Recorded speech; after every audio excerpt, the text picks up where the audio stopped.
ലോക്സഭാ പ്രതിപക്ഷ നേതാവ് രാഹുലിന്റെ സഭയിലെ പ്രസംഗത്തെ വിമർശിച്ച് മുൻ കേന്ദ്രമന്ത്രി വി മുരളീധരൻ പാർലമെന്ററി ചട്ടങ്ങൾ ലംഘിക്കുന്ന തരത്തിലായിരുന്നു അദ്ദേഹത്തിന്റെ വിമർശനം. അസത്യങ്ങൾ പ്രചരിപ്പിക്കുന്ന പ്രസംഗം പാർലമെന്ററി ചരിത്രത്തിൽ ഇതാദ്യമാണ്.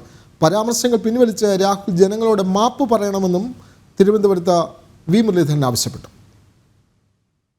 ഇന്നലെ രാഹുൽ ഗാന്ധി നടത്തിയിട്ടുള്ള പ്രസംഗം ഈ രാജ്യത്തെ പരിസ്ഥിതികളെക്കുറിച്ച് വിശദീകരിച്ചുകൊണ്ടാണെങ്കിൽ ഈ രാജ്യം നേരിടുന്ന ഗുരുതരമായിട്ടുള്ള പ്രശ്നങ്ങൾ, ഈ രാജ്യത്തിൻ്റെ വിവിധ ഭാഗങ്ങളിലുള്ള ഭീകരവാദ പ്രവർത്തനങ്ങൾ, മാവോവാദികൾ നടത്തുന്ന ഇത്തരത്തിലുള്ള രാജ്യവിരുദ്ധ വിധ്വംസക പ്രവർത്തനങ്ങളെക്കുറിച്ച് രാഹുൽ ഗാന്ധി പരാമർശിച്ചില്ല.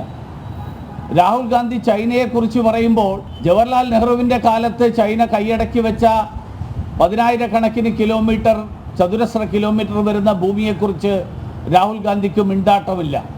പകരം രാഹുൽ ഗാന്ധിക്ക് പറയാൻ താല്പര്യം നരേന്ദ്രമോദി സർക്കാരിൻ്റെ കാലത്ത് ചൈന ഇന്ത്യയിലേക്ക് കടന്നു കയറി എന്നുള്ള അസത്യ പ്രസ്താവനയാണ്.